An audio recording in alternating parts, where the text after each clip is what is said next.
and welcome to Magic and Mystic, where we talk about anything that's magic, spooky, and of course, mythical. We are your hosts, Alana and Agatha, and today we will take you on a journey where we go deep into what soulmates really are, and of course, what crystals we think align with today's topic.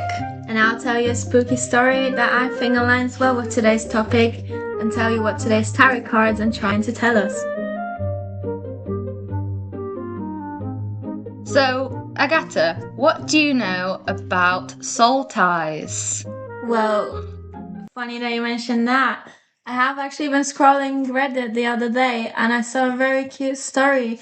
Go on then, tell me about it. So, I think this story goes well with soul ties and I guess soulmates after passing.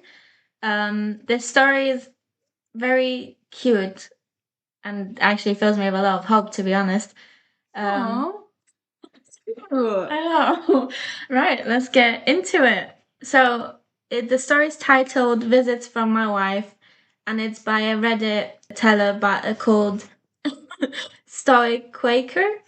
And it begins like this. My wife passed 14 years ago at 30, but nothing ever made me think she was still around until the past couple of years. As I became more spiritual, I've had experiences that have made me understand that she's still with me and our children. The first experience I had was shortly becoming Quaker during the pandemic. Quaker worships, for those unfamiliar, is to sit in silence and listen for the still small voice of God within you. My eldest son joined me for worship one day, but he's not very spiritual, and sitting still for long periods of time is hard for him, and he kept fidgeting around in his chair. As he was doing this, I heard my wife's voice say very clearly, Sin ganis ni la comida es bueno. Just a side note, I apologize for my pronunciations. Without desire, not even food is good. This is one of her favorite sayings. This was heard in my mind but welled up from the heart first. I knew she was letting me know our son wasn't benefiting from coming to the meetings with me. Sorry if you can hear that. The cat has decided that she needs attention right this second. So if you hear any purring or bells, that's what that is. She's cleansing the area. Right, yeah. This was heard in my mind but welled up from the heart first. I knew she was letting me know our son wasn't benefiting from coming to the meetings with me because he didn't want to be there, and I haven't asked him to join me since. The second experience happened as I was falling asleep one night. I wasn't quite asleep yet, but drifting in and out. Then I heard her say my name audibly in the room and felt the mattress compress right beside me as though someone was sat on the edge. I wasn't scared, but the sudden movement jarred me back to full consciousness. The most recent experience happened last week. I fell asleep and woke up in her arms. I remember us talking and laughing as we caught up on the kids' lives and us being grandparents now. Then I realized I was dreaming and about to wake up. I told her I didn't want to, but had to go and give her a kiss. I woke up, but still felt her holding my hand as I laid in bed and went back to sleep. I had a couple other interactions with her where I talked about what it was like once we passed. She says it's hard to describe, but it's like everyone is together, separate and individual, but also unified and part of each other. Just for our share, for anyone who's lost someone and wondering if we go on, we absolutely do. Oh, that's very cute. Very sad though. It is sad, but I think, I don't know, to me, it gives me that hope that even after passing, you do still see that person you love, or they make sure that you know that they are still around. Honestly, death absolutely terrifies me, to be honest. Well, I've got a crystal that might make you feel a bit better. It's called Apache Tears, and it's known for grief. It's believed to absorb sorrow and help in emotional release. So maybe carrying that with you might help you feel a bit better. Yeah, possibly. Do you know what? I really do need to start getting into crystals more. I know that you're quite into crystals, but I'm still new to it, so I need to learn more about them. But I know that you got me a book for Christmas, so I think I'm gonna have to read through that and find something in there. Yeah, definitely. Try crystals, it will make you feel better. But going back to your question, you were talking about soul ties? Yeah, so I found out that there is actually 3 kinds of soul ties.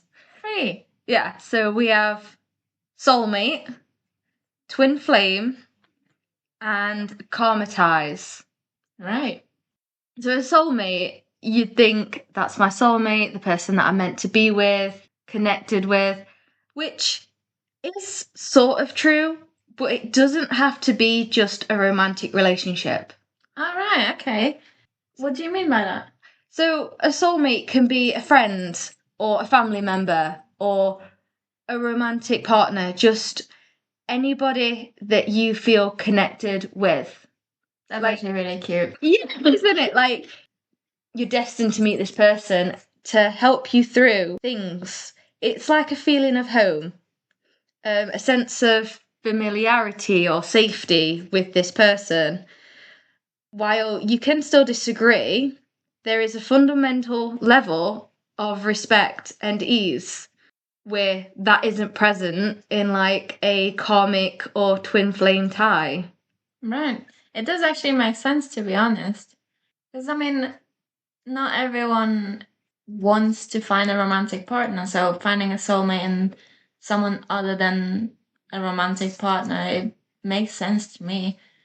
Exactly, and you can have multiple of them. Like, you haven't just got one soulmate, so you could have like a family member that you feel very at ease around more than the rest, because let's face it, you don't get on with all of your family. You don't pick family. Exactly. But yeah, so you can have actually multiple of them, which I think's really nice. It is, yeah. And like the end goal with that are soulmates are the people most likely to stay with you for long terms. Like, could be in a healthy marriage, or it could be in a or it could be in like a lifelong friend. That's really cute. So I really like that. I think it like puts less pressure on you It does, yeah. to feel like you need to find your soulmate in a romantic partner because you don't. Yeah. So, I do actually have a question. Mm. Do you think pets can be soulmates? Just a side note, I am cat obsessed, so you'll probably hear me talking about them a lot. Yeah. I- yeah, probably. I feel like that could be because just think how many animals there are out there, Yeah, and you got put with yours specifically. exactly. Like, even if you went to pick a cat or a dog or a rabbit or a guinea pig, you had multiple options, like multiple places you could go to get one, but you didn't. You went to that exact place and picked that exact one. Yeah, something led you to pick the pet that you Yeah. picked. Or like circumstances, say that you went to go get one, but that one wasn't available anymore.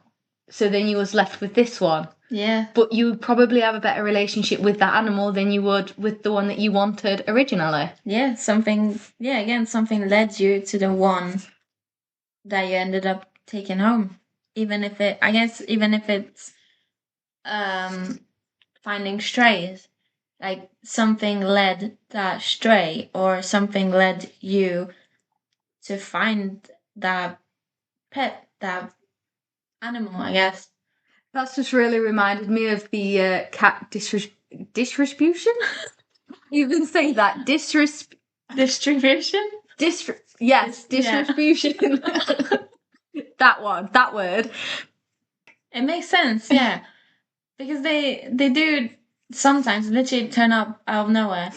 And it could be because you needed it. You needed that cat or that hamster. I found a hamster on Halloween a few years ago, by the way, like when I was little.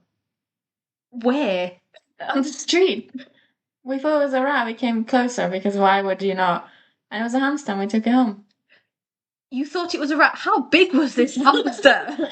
Rats are massive. Okay. It was like between a rat and a mouse, I guess. Must have been a very fun hamster. He was actually. So we think he escaped from someone, but like we're not gonna be knocking on doors saying, "Did you lose the hamster?" Do you know, I'd have loved that. I think you should have put up like little posters. Oh, we should have. No, we just kept him. What did you name him? I think his name was Philip. Philip the hamster. Yeah. Philip. Nice. Okay, so back to the soul type. Oh yeah. There is one called Twin Flame. And to be fair, I actually really like this one. So, apparently, the twin flame is the rarest and most intense connection. So, this theory is that a single soul was split into two, a feminine and a masculine. Okay? And it was placed in two separate bodies. Right. Okay. So, twin flames isn't necessarily here to make you happy. In the traditional sense, they are here to make you whole, like reflect your deepest wounds and fears and strengthen it. That's very cool. But see, that's what I thought a soulmate was. I thought a soulmate was here to help you reflect. Like genuinely, I think what a lot of people think a soulmate is your other half, like your literal half of your soul. Yeah, but from what I've read, that's actually a twin flame. So apparently, if you meet your twin flame, it triggers a massive life shift. It usually involves a runner and a chaser phase. Right. Where the intensity can become scary for one person and they'll flee. So that's the runner. While the other person, the other tie, wants to try and fix this and still pursues it. That's really cute. And that's the chaser. So you always have a runner and a chaser in it. And I suppose it makes sense because the runner, if it's referring to wounds and reflection, if it's your twin, it's a reflection of you. Yeah, it kind of reminds me what I was telling you earlier about my friend. My friend and her boyfriend, she keeps sort of feeling the anxiety in the relationship and wanting to flee, but he's always there to make her feel secure, making her feel wanted and loved so that she sort of stays. Yeah. I think that's really cool though. It is. Like, I feel like the twin flame is the one that I would. I know you can't pick, but yeah. It just seems so much more intense. It does, yeah. And you can tell that if you actually found your twin flame, you'd have a massive life shift because a lot of people just bury everything and then they don't grow as people. Yeah. Because it's so easy to hide the parts of yourself. That's true. That you don't want to see. Yeah. But if somebody literally confronts you with it, and it's like, well, I'm not going anywhere, so you've got no choice but to really face it. Yeah, they're making you face things that you might not want to. So apparently, this connection can be sort of otherworldly. Apparently, it feels very telepathic. Telepathic? Telepathic, that's the one. It feels very telepathic and deeply spiritual. It's not just physical attraction, it pulls on your soul that makes you, that you can't ignore. If something's pulling on you, like even when you're not around them, it still feels like they're there. It kind of reminds me of the story that I've read a bit. Kind of reminds me of the story that I read just before, because they're not together. They're on pretty much different worlds if you think about it. I mean, the wife has passed, so it's just her spirit there or her soul. Oh yeah. But they're still connected. But they're still connected, because yeah. it was that deep. Oh, okay. That's actually really cute. Well, the end goal with like a twin flame is whether the two people end up together or not, the goal is for both of them is to reach a state of unconditional self-love and spiritual maturity. So just because you meet your twin flame doesn't mean you're going to stay together, Yeah. but it means you will grow. That's actually really cool. Because, I mean, a lot of people, when they split from their partners, they do say, I mean, you've probably seen on TikTok a lot where people say that they glow up after their exes. Maybe they just needed that to go through, I guess, the glow up stage where they improve themselves and face the things they might not have wanted to face before. Exactly. Well, take the name Twin Flame. Yeah. Like, that is intense. Yeah. Makes sense, definitely. And if you're constantly being challenged, your own strength is going to grow and deepen, whether you like it or not, really. Like, Yeah. sometimes, I know it sounds really sucky, but sometimes you need to go through something a bit intense to grow. Definitely, yeah. Like, what do they say? Pressure makes diamonds. Oh, yeah. Clever. And the last one, which is the karmic tie. Right. Was this? I don't think I've ever heard of that one. The karmic tie. So it's basically unfinished business. Oh.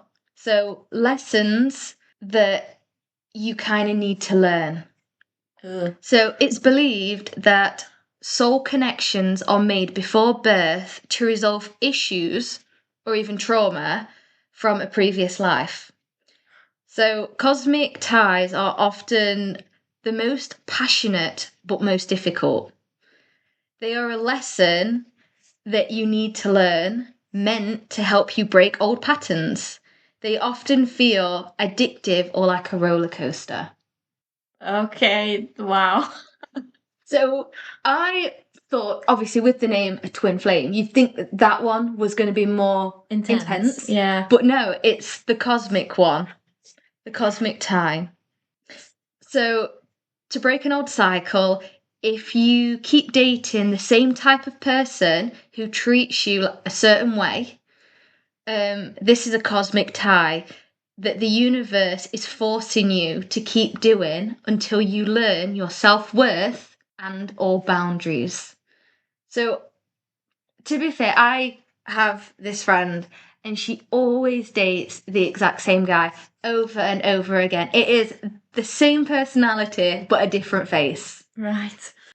Right. And to be fair, love her to bits, but she does need to learn her self-worth. Yeah. And until she learns that, she's just gonna keep going for the same guy. It's like a trend. Yeah. I mean, I think again, a lot of people do that to themselves. I think, like you said, they need to, I guess, deal with the big one until they realize that they're better than that and find the one that might. Oh my god, I don't know what I'm saying. Are you waffling? Yeah, I did have a point, it just disappeared. Well, if you remember the point, tell me. But to be fair, with a cosmic tie, I can imagine it is really hard because the universe is really testing you here because it's electric, it's magnetic, it's like a roller coaster, and feeling that you're gonna feel like it's destiny. Like if you are so up and down and they are driving you absolutely crazy. Like how many films do we watch that are like love stories and it's always that one person that drives you absolutely insane. So then you think, well, that's what love is. That's what I'm meant to be. That is a soulmate. That's a twin flame. Yeah. But it's not necessarily like that. But yes, in a way, if you think about it, like from my perspective, I guess the best way to relate to this one would be with my family. If you believe that it isn't just the lovers for this one as well, my family is a little bit difficult, but I do still love them, and they have taught me things that I might not want to do myself in the future. And now with my partner, we do things a lot differently than what we did with my family, and it taught me what I want to make myself feel better, compared to what my family may have done. Yeah, I get where you're coming with that. Like, I don't think that any of these soul ties, the karmic, the twin flame, the soulmates, I don't think any of them are just for your romantic partner. I Yeah. think they are all for family and friends, because think how many people would you have to date to go through all of these? Yeah. I mean, how many people do you meet on a daily? That would be pretty much impossible. Exactly. So I feel like all these are friendships. Like, even friendships, if you keep getting into a friendship with this same kind of person, that's where you need to develop boundaries. Yeah. And I'm saying that like I don't do the exact same thing. I just seem to make friends with the exact same people and then wonder why it falls apart a couple of months later. Never learn your lessons. No. But to be fair, when I said that it's electric, it's magnetic, it's like a roller coaster. So you have highs and you have lows, but you always think about the highs and never always the lows. Yeah, sometimes you don't see that. And repetitive arguments. So I've had this quite a few times. It's always the exact same argument. But at the same time, you don't want to let them go. Yeah. Which is addictive, I guess. Yeah, that's true. Yeah. You do keep going back to it because in a way you might need it. You might miss it. So until you don't need it anymore. I mean, yeah, it's really thinking about it. It is addictive. That's what addiction is, isn't it? You know you don't want to. You know it's not good for you, but you keep coming back to it. Yeah, especially if they made you feel good. Yeah, exactly.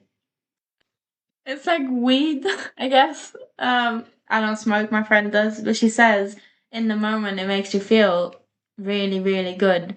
Makes you forget about all your troubles.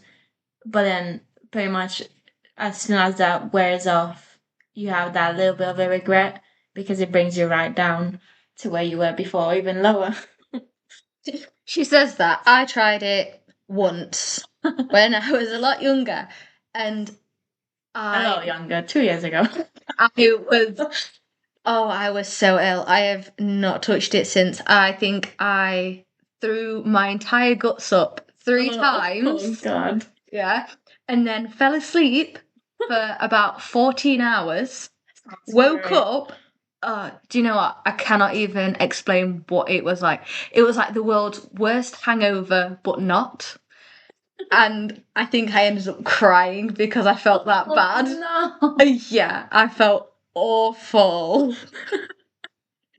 And literally every time I started to try and eat something, because I knew I didn't have anything in my system, I was like, I'm going to be sick again. I'm going to be sick again. Oh, wow. See, always been a good child. I've never done anything like it, but I know quite a few people that have. So I'll just live through that experience. So, if it helps with all this talk about karmic, they're not actually meant to last. Well, very rarely they're meant to last. Once you've learnt your lesson and you've said no and you can walk away and it doesn't hold you back anymore, these relationships will stop coming into your life. Oh, now that's comforting. So, I find that nice. Like, as soon as we've learnt our lessons, then we don't have to keep dealing with it. Apparently, there's a lesson I haven't learned because I'm still dealing with the same things. Same here. Yeah. But I did actually have a look at the crystals on this one, I remember. And I kept coming up with garnet. Right, okay. For the intensity, almost heavy, because that's what it is. Yeah. And it helps repel that. And you can pair that with black obsidian, which is for protection and truth. Yeah. But to be fair, I will admit, I was looking for crystals for twin flame and karmic. And I could find some, but it was one of those where I find it really hard to, because I'm like, well, this could work, or this could work. Yeah, there's so many that can tie into it. Wait, what am I saying? You are reading your next story. I am indeed. Right, so this one's a little bit... Can you tell that this is our first ever podcast? But I must say, there is a lot of giggling. So. Yeah, I'm a giggler, so I do apologize if it annoys you. But if you have gotten, like, if you're a listener and you have gone this far, and you have any tips or anything, please tell us them. And congrats for getting this far. Yeah, Jesus. Right, okay, so, like I said, this story is a little bit sad, but I still think it's cute. Like, near the end, I think it's really cute. So again, it's from Reddit, and it's by a Reddit user called Flight Level 390, and it's titled "Visits from My Deceased Partner." Hang on a minute, why is all yours death? Because it's not like, oh, I met my twin flame at a coffee shop or anything like that. It's all death. Look. I tried so hard to find a story that relates to this without any death. I really couldn't. I don't think she tried at all. I think that's what she typed in. Maybe. Sad death stories. Death. It's gonna be sad. But yeah, here you go.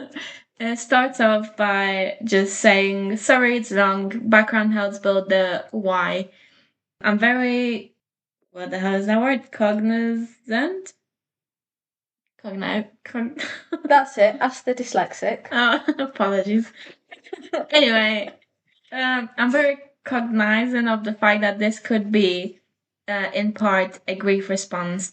I'm also a former paramedic, so quiet and grounded in science. Yet, I truly feel we only know so much of the universe, and there's much we can't yet grasp. In dealing with death in my old work, I always believed the body becomes a shell. The soul, spirit, leaves, and there's nothing left. When someone has died, there is a unique emptiness to their body. My partner, she has suffered a range of chronic health conditions all her life, but had them controlled. We were together 8 years. In the past 5, though, her health began a slow but distinct decline that would never recover. She couldn't work or drive and became housebound, crippled by pain and daily migraines, sensory overloads, and countless more. Her quality of life was short, but she fought on for more help. Yeah. Aww.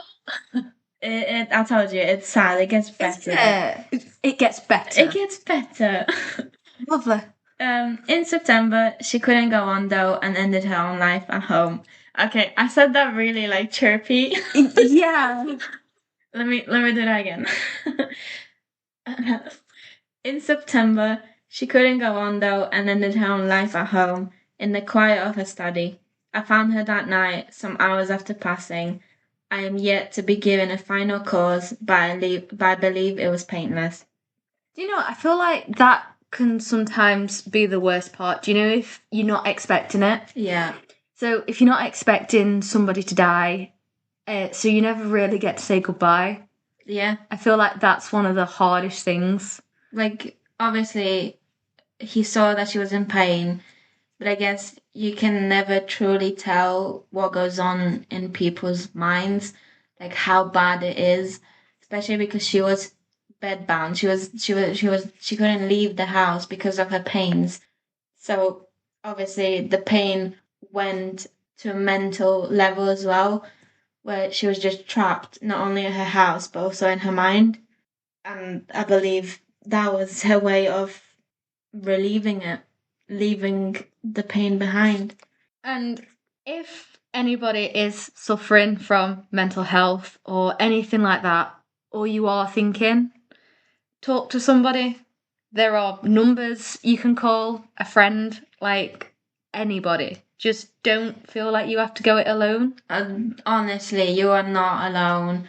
There's so many people you can speak to, even if you don't want to talk to your family or your friends.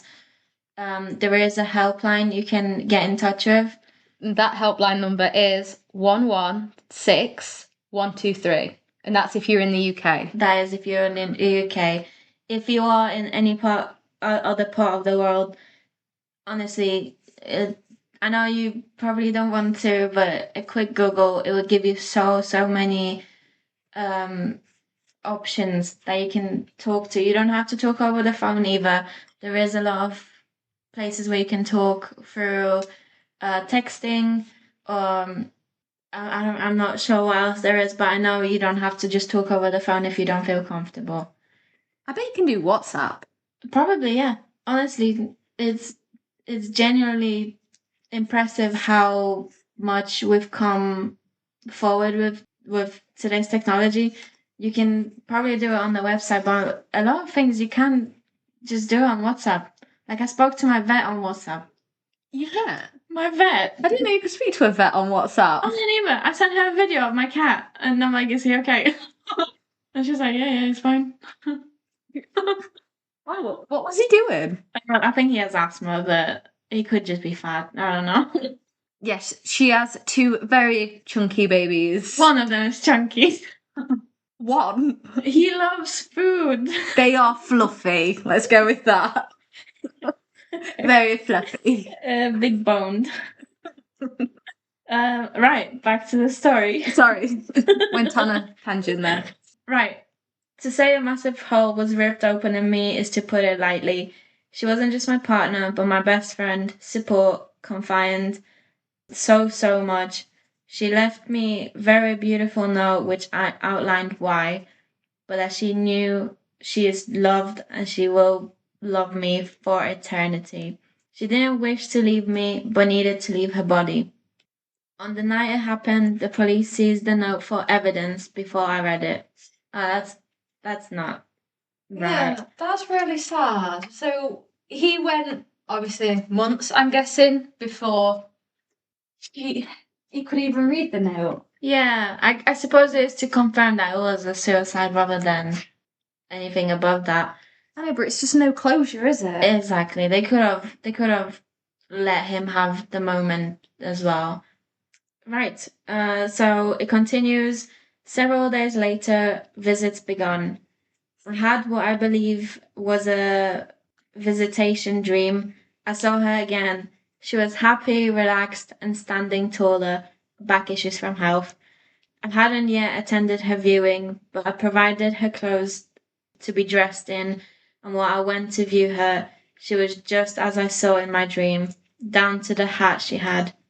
In the dream, I begged for another chance and told her we'd try anything. She smiled, shook her head, and said, "It's okay. You did the best you could. I did the best I could. We did the best we could." I don't, you're actually going to make me cry. I know. Yeah, she's starting to tear up. A phrase she'd repeat several times.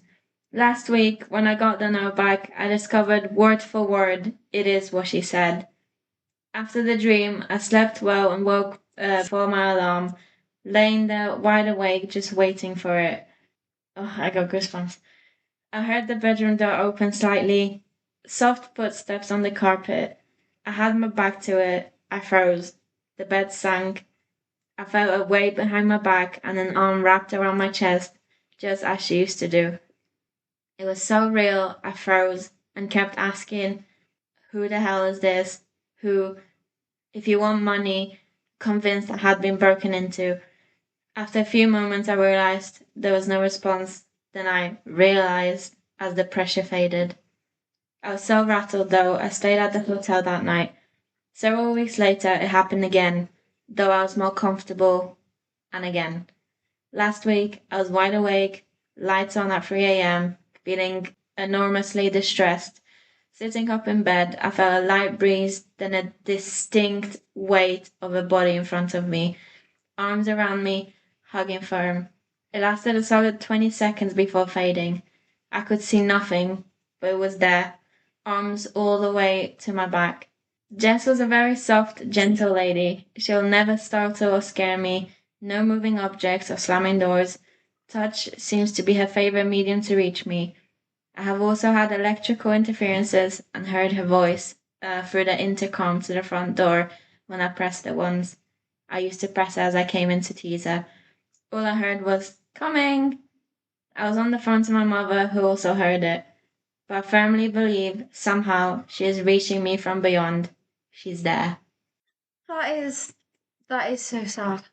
It's sad, but it's sweet, though. Yeah, like, she's happy. And she's there. She's helping him through it. It is. Like, I get it. Sort of. I get it, sort of. She was in a lot of pain, and that's what she wanted, but honestly, I feel so sorry for him. I know. I guess, in a way, his job helps him. Being a paramedic, he does deal with a lot of death. But it's different when it's... But it's different, yeah. It's sweet, though. Her favourite way to reaching him, being touched. Like, I don't know. It would have spooked me if I felt someone touching me. But I think I would have screamed, to be fair. But do you actually believe in ghosts? I do. I think there's something beyond our world. And it seems kind of silly to think that after you pass, there's nothing. Like, we can't be the only things on Earth or in this universe. It doesn't make sense. No, I feel the same. I feel like something has to happen. But I do believe in past lives anyway. Yes. And I feel like you put on this earth every single time to learn a mistake or to better yourself. Definitely. But obviously, you return, you have no memory. But I feel like that's kind of like, you can't go into an exam with all the answers. Yeah. Or you just ace it.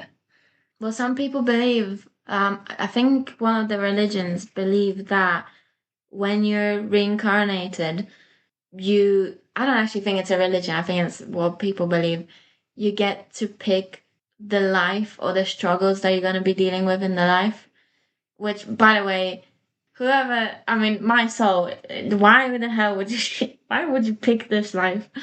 Well, I suppose that's like with the karmic ones. It says that you make these bonds before you return to Earth. Yes, that's true. So, but I heard that I either heard it or I read it, and it says that if you have a harder life when you are younger, you are getting all of those, and if you learn the lessons that you're meant to learn, you are getting all the bad stuff out of the way so that you can open up into the better end of it. Yeah.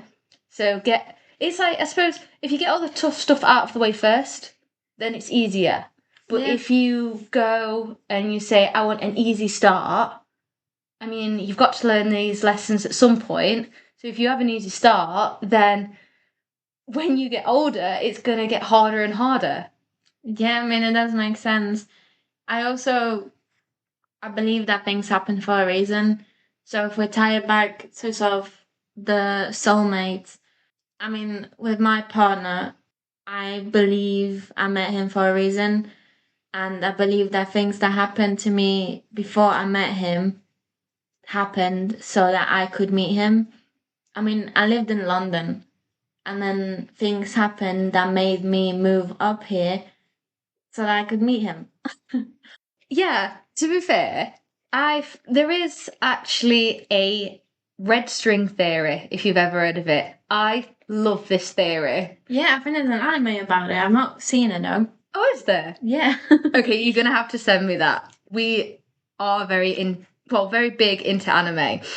So the red string theory is an Eastern Asian belief originating from Chinese mythology.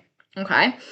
So basically, what it is it's believed that you and the other person that you are meant to spend the rest of your life with, whether that be a friend or a family member or even an animal or a partner, it doesn't have to be a partner.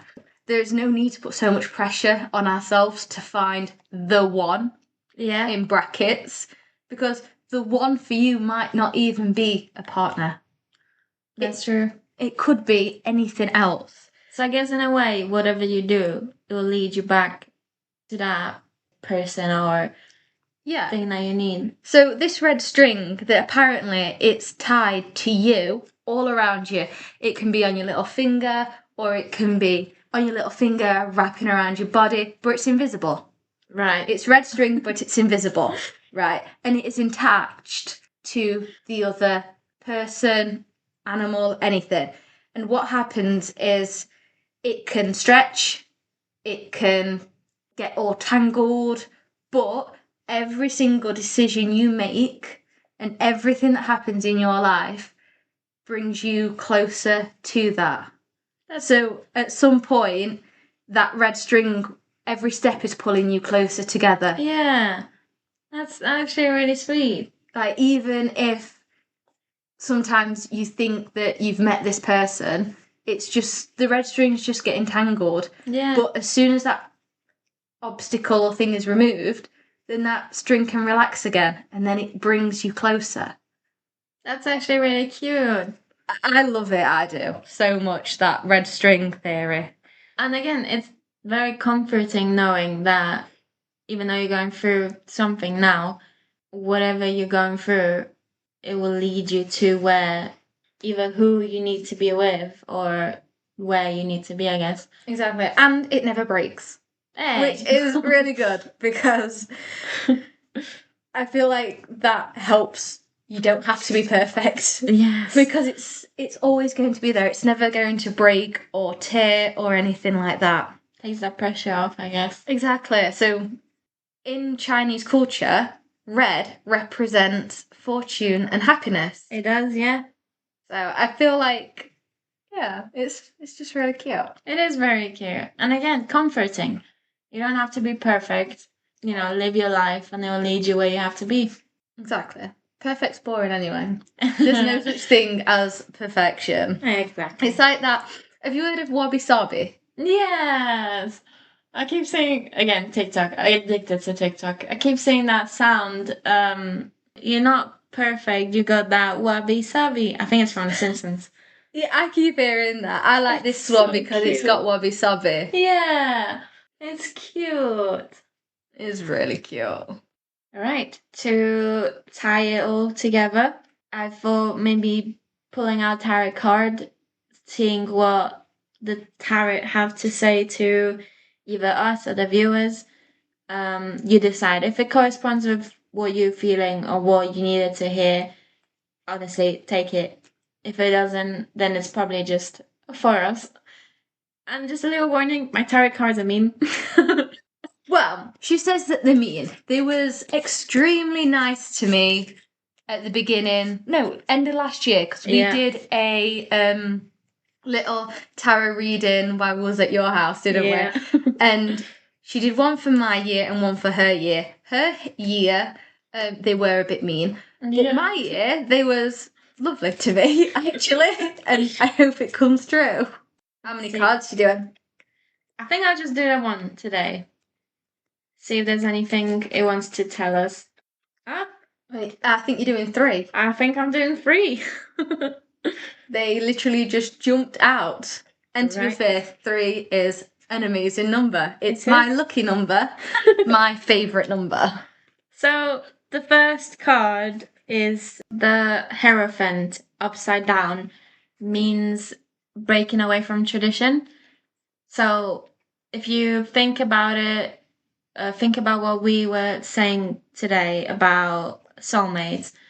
You can take it as it's not always what you think it is. It's not the traditional, you only have that one person. It's whatever you believe helps you, I guess, get to where you have to be. So yeah, like it's not necessarily a partner. Yeah, exactly. So it's embracing the non-conformity. So embracing what you may view as non-traditional, breaking away from your comfort zone, and adapting to the inner teachings. I guess just not sticking with traditional, boring. Right. The next one is the Seven of Swords. It's mainly used for, or the main meaning, I guess. You can look at it as a thief. So when you think of a thief, they use stealth, they use strategy, and deception, I guess, to be able to do what they do. So trying to tie it back to what we were saying is a little bit difficult, I'm not gonna lie. But again, it doesn't have to tie back. If it's something that relates to you, then take it. There might be something that you need to change, something that you might need to get away with, and it might lead to some lies being told, not necessarily from you, but to you maybe. So is it like it could also be protect? It could, yes. Like protect your peace. So if you think about the first card that we got, to think the non-traditional way, it might mean, I guess, lying your way out of something. If you're in trouble and the only way to get out of it is lying or deception, then it might just be something that you might have to do. But that is still not a good thing. No. We're not telling you to go lie your way out of it. It's only... Because lies do catch up with you. They do, yes. Only do it if you really, really, really must. If it's like the last resort, I guess. Or if it's to protect yourself or others. So the last one is Two of Wands. Right, yeah, so this one just means making decisions, stepping outside of your comfort zone, which ties in with both of them, really. Do what's best for you and step outside of what you believe might be traditional, might be your everyday. Yeah, just do something that'll be better for you, I suppose, if you want to look at it that way. So I think the tarot cards were actually pretty perfect in this. To summarize it all, just live your life, do what you do. It'll lead you to where you have to be or with who you have to be. Like we said, there's different types of loves. Yeah, loves. And it doesn't have to be with a person. If you feel like you don't want a relationship, but you have a cat that you love and it brings you comfort, then that could be your one, your soulmate. Yeah. So don't put so much pressure on yourself. At the end of the day, we're all going through it. We're all doing it. So it'll happen when it happens. You can't rush time. Yeah. And just enjoy where you are at the minute. If you think about it, time will pass anyway. If you feel miserable now and you don't do anything about it, you'll feel miserable in 6 months. But if you do something about it, 6 months from now, you could be the happiest you've been, or you could be, not miserable, I guess. If you want to change something, just do it. You're the only one with the power to do that. And likewise, if you don't want to change anything and there's nothing you can change and you are trying to be better, then life has its ups and downs. It's not going to stay down forever. The same way it'll never stay perfect forever. I don't know whether that's meant to be comforting or not, but anyway, thank you so much to listening to our first ever podcast, and we hope you come back. Yeah, learn with us on this journey that we're going on. Yeah. So we're going to have 4 new facts. Hopefully, next time we do this recording, we will be in our new studio. Yeah, Alana is building our next little space. It'll be cozy and there won't be as many distractions. Exactly. We will have our microphone set up and everything like that, and I'm so excited to do that. So I hope you come and learn along with us.